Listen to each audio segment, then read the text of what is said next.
नमस्कार, आप सभी का एक बार फिर से स्वागत है। आइए सुनते हैं श्रावण मास महात्म का 25वां अध्याय। श्रावण अमावस्या को किए जाने वाले पिठोरी व्रत का वर्णन। ईश्वर बोले, हे मुनि श्रेष्ठ, अब मैं उत्तम पिठोरी व्रत का वर्णन करूंगा। सभी संपदाओं को प्रदान करने वाला यह व्रत श्रावण मास की अमावस्या को होता है। जो यह घर है वह सभी वस्तु मात्र का अधिष्ठान है, इसलिए इसे पीठ कहा गया है और पूजन में वस्तु मात्र के समूह को आर कहते हैं। अतः हे मुनीश्वर, इस व्रत का नाम पिठोर है और अब मैं इसकी विधि कहूंगा। सावधान होकर सुनिए। दीवार को ताम्र वर्ण, कृष्ण वर्ण अथवा श्वेत वर्ण धातु से पोतना चाहिए। अगर ताम्र वर्ण से पोता गया हो तो पीले रंग से, कृष्ण वर्ण से पोता गया हो तो श्वेत रंग से और श्वेत वर्ण से पोता गया हो तो कृष्ण वर्ण से चित्र बनाना चाहिए, अथवा श्वेत पीत से, लाल से, काले या हरे वर्ण से चित्र बनाएं। मध्य में पार्वती सहित शिव की मूर्ति अथवा शिवलिंग को बनाकर विस्तीर्ण दीवार पर संसार की अनेक चीजों का चित्र बनाएं। चतुशाला सहित रसोई घर, देवालय, शयन घर, 7 खजाने, स्त्रियों का अंतपुर जो महलों तथा अट्टालिकाओं से सुशोभित तथा शाल के वृक्षों से मंडित हो, चूने आदि से दृढ़ता से बंधे, पाषाणों तथा ईंटों से सुशोभित हो और जिसमें विचित्र दरवाजे, छत तथा क्रीड़ा स्थान हो, इन सभी को चित्रित करें। बकरियों, गायें, भैंस, घोड़े, ऊंट, हाथी, चलने वाला रथ, अनेक प्रकार की सवारी गाड़ियां, स्त्रियां, बच्चे, वृद्ध, जवान, पुरुष, पालकी, झूला और अनेक प्रकार के मंच, इन सब का अंकन करें। स्वर्ण, चांदी, ताम्र, सीसा, लोहा, मिट्टी तथा पीतल के और अन्य प्रकार के विभिन्न रंगों वाले पात्रों को लिखें। शयन संबंधी जितने भी साधन हैं, चारपाई, पलंग, बिस्तर, तकिया आदि, बिल्ली, मैना, अन्य और भी शुभ पक्षी, पुरुषों तथा स्त्रियों के अनेक प्रकार के आभूषण, बिछाने तथा ओढ़ने के जो वस्त्र हैं, यज्ञ के जितने भी पात्र होते हैं, मंथन के लिए 2 स्तंभ वे 3 रस्सियां, दूध, मक्खन, दही, तकर, छाछ, घी, तेल, तिल, इन सभी को दीवार पर लिखें।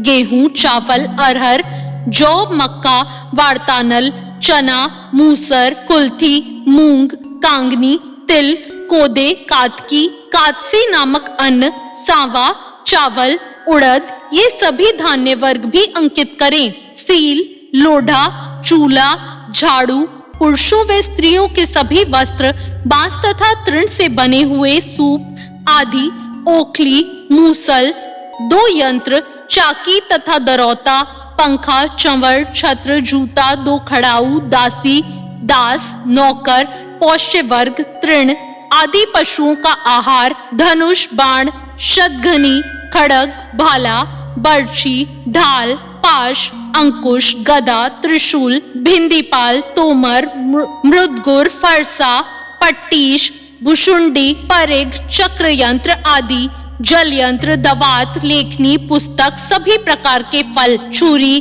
कैंची, अनेक प्रकार के पुष्प, बेल पत्र, तुलसी दल, मशाल, दीपक और दिवाट आदि, उनके साधन, अनेक विध खाने योग्य शाक तथा पकवानों के जितने भी प्रकार हैं, उन सभी को लिखना चाहिए। जो वस्तुएं यहाँ नहीं बताई गई हैं, उस सबको भी दीवार पर लिखना है, क्योंकि यहाँ पर सभी कुछ लिखना संभव नहीं है, क्योंकि एक एक पदार्थ के सैकड़ों तथा हजारों भेद हैं और मैं कितना कह सकता हूँ। 16 उपचारों से इन सभी का पूजन होना चाहिए। पूजन में अनेक प्रकार के ग्रंथ, द्रव्य, पुष्प, धूप तथा चंदन अर्पित करें।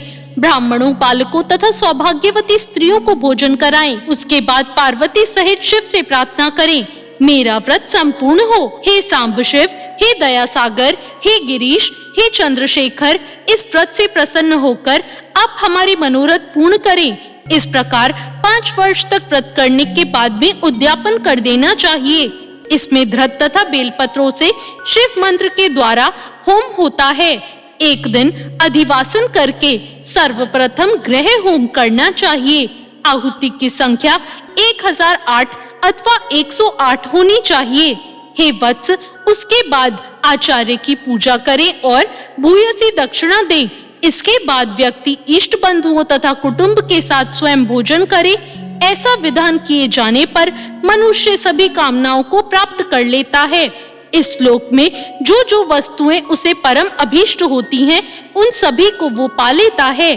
हे वत्स, मैंने आपसे इस उत्तम पिठोरी व्रत का वर्णन कर दिया है। इस व्रत के समान सभी मनोरथों और समृद्धियों को प्रदान करने वाला और शिव जी को प्रसन्न करने वाला व्रत और कोई नहीं है। मनुष्य इस व्रत में दीवार पर जो जो वस्तुएं बनाता है, उसको निश्चित रूप से वो पा लेता है। इस प्रकार श्री स्कंद पुराण के अंतर्गत ईश्वर सनत कुमार संवाद में श्रावण मास महात्म में अमावस्या में पिठोरी व्रत कथन नामक 25वां अध्याय पूर्ण हुआ। तो ये था 25वां अध्याय। आपको ये अध्याय कैसा लगा, कमेंट करके जरूर बताएं।